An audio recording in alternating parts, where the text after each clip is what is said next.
Hoy vamos a conversar sobre un tema que es de especial interés para todos los venezolanos, como es el Esequibo.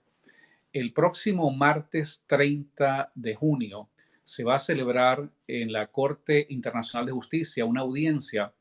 en la cual se pretende tomar una decisión si la Corte Internacional de Justicia se aboca a conocer el tema del diferendo limítrofe entre Venezuela y Guyana sobre la zona de reclamación del Esequibo. Es importante establecer una serie de hitos históricos para tener mejor comprensión de este problema y poder entender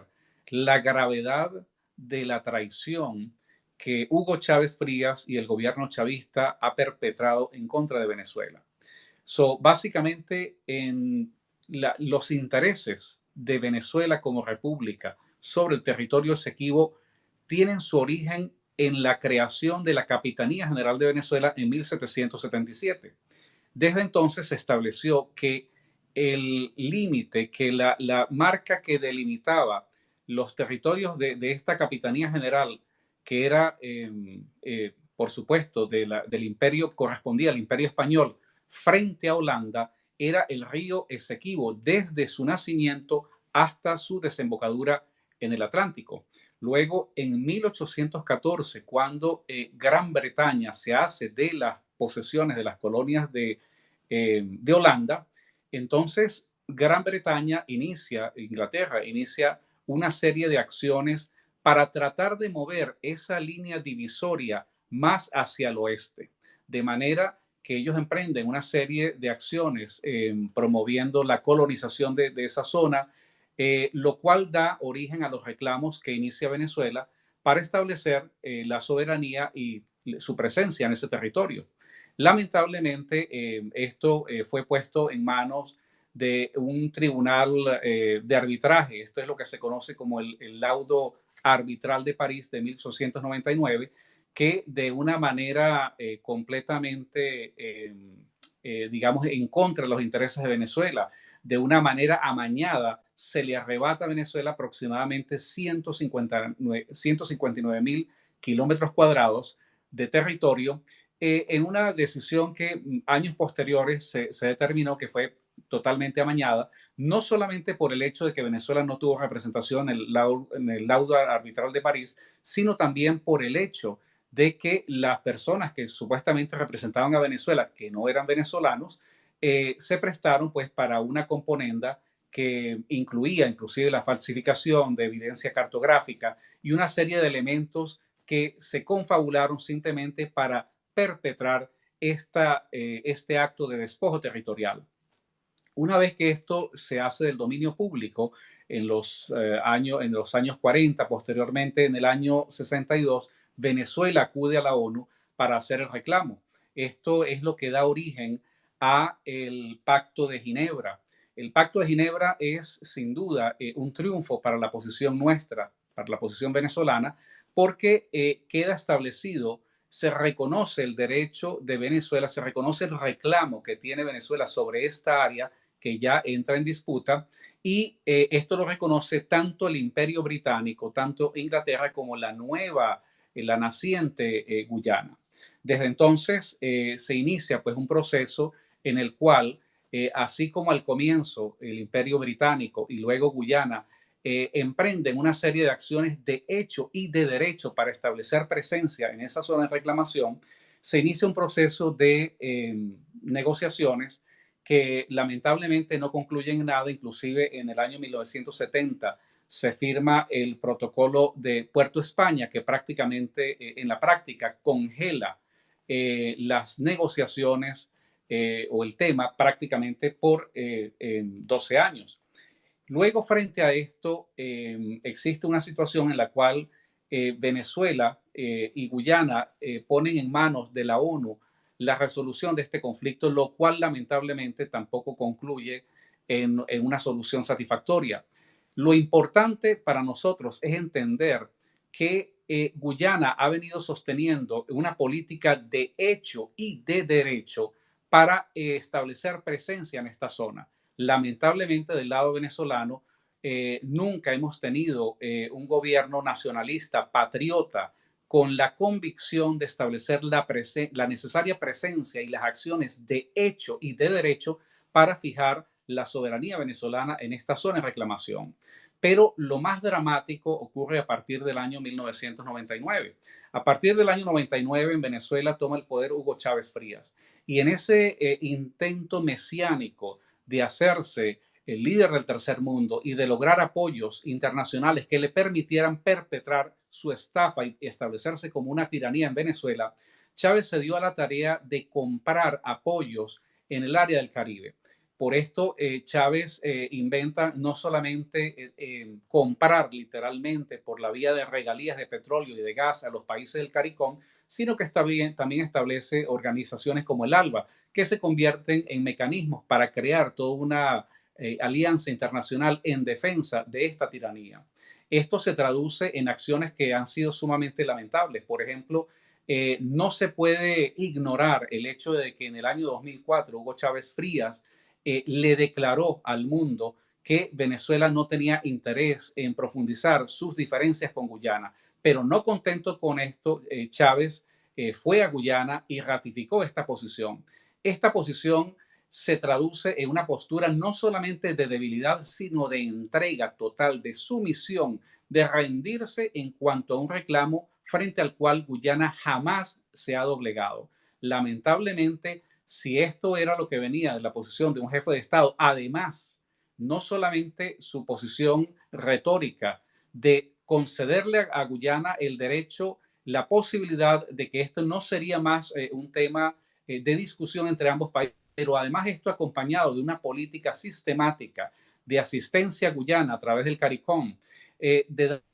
todo el apoyo, de darle recursos, dinero, petróleo y gas venezolano que sería usado en contra de los propios intereses territoriales de Venezuela,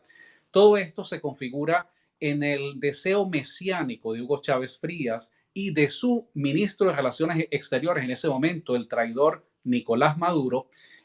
quienes deciden que Venezuela quiere ser parte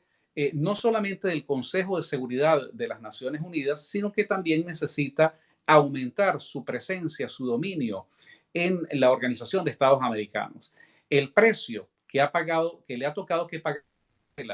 para complacer los sueños mesiánicos de Hugo Chávez es despojarse, prácticamente desprenderse de una franja esencial de su territorio, simplemente para con ello ganar unos apoyos que le permitieran a Hugo Chávez tener un puesto en el Consejo de Seguridad de las Naciones Unidas y controlar a los países que serían un voto importante a la hora de condenar a la tiranía venezolana.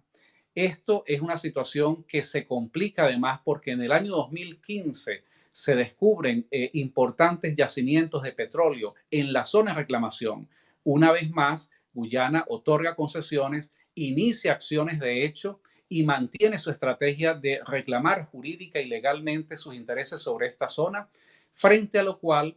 un gobierno traidor, un gobierno entreguista, curiosamente un gobierno que se dice ser militar, un gobierno que utiliza la represión y la fuerza armada para reprimir a su población civil, pero una fuerza armada lamentablemente débil, prostituida,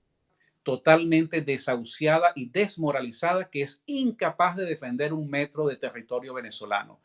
Esta Fuerza Armada que ni siquiera por un acto de hipocresía política ha sido capaz de ir a poner una bandera de Venezuela para reivindicar la presencia soberana sobre el territorio en esa zona que está en reclamación. Frente a esto,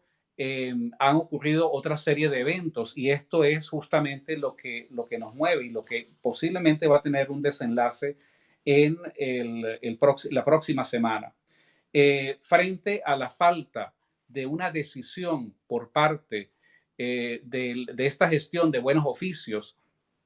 por parte de la ONU y ante la incapacidad de Venezuela de poder reafirmar su soberanía en este territorio, Guyana ha emprendido una acción sumamente agresiva y en el año 2018 el caso del diferendo entre Venezuela y Guyana fue referido por parte de la ONU a la Corte Internacional de Justicia. Por supuesto, esto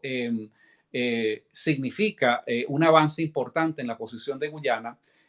Para Venezuela, que siempre la base legal de este reclamo establecida en el triunfo en el año 1966 en el Acuerdo de Ginebra, esto significa que Venezuela se le plantea la situación de que hay que dar la batalla tanto en los hechos como en el derecho. Lamentablemente nos sorprende una vez más, al igual que en 1831, esta situación del reclamo del diferendo entre Venezuela y Guyana, en una situación donde Venezuela está completamente dividida, pero no solamente dividida, desahuciada, está siendo sometida por el chavismo, está siendo desmantelada, destruida y entregada simplemente para mantener al chavismo en el poder. Frente a esta situación es Venezuela que ahora no solamente tiene la tiranía, sino una ficción de gobierno como el de Juan Guaidó. En ambos casos, simplemente la posición frente a lo que pareciera va a ser el avance ante la Corte Internacional de Justicia,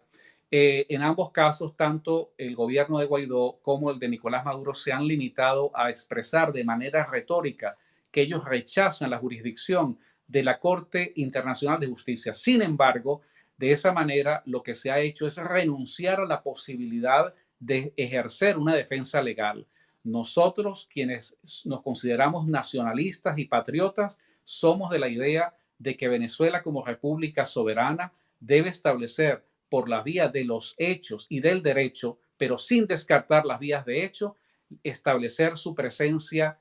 soberana en este ámbito territorial que está en disputa. Lamentablemente en Venezuela no hemos tenido gobiernos que han sido patriotas o nacionalistas en los últimos años y quizás el peor de todos ha sido esta caricatura de gobierno militar que utiliza la represión militar para combatir a su propia población civil, pero que es absolutamente incapaz de defender las fronteras. Nosotros tenemos que estar muy atentos frente a lo que pudiera ocurrir el 30 de junio de este año, porque si la Corte Internacional de Justicia decide abocarse a conocer este caso, es muy probable que ocurra una decisión. Y las decisiones pues estarán enmarcadas dentro de los alegatos jurídicos que han presentado las partes, frente a lo cual Venezuela no se ha hecho parte en esta controversia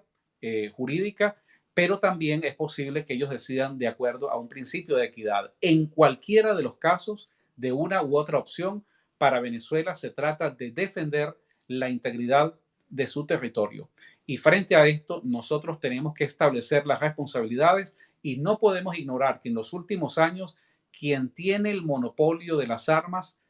entregadas por la República son las Fuerzas Armadas de Venezuela. Pero lamentablemente estas Fuerzas Armadas están al servicio de la tiranía gobernante y esta tiranía lamentablemente ha sido incapaz de articular una defensa que sea coherente de esta zona de reclamación. Nosotros tenemos que establecer las responsabilidades y no podemos ignorar de que esto nos pone frente a una nueva evidencia de un proceso de desmantelamiento de la República que debe ser detenido cuanto antes.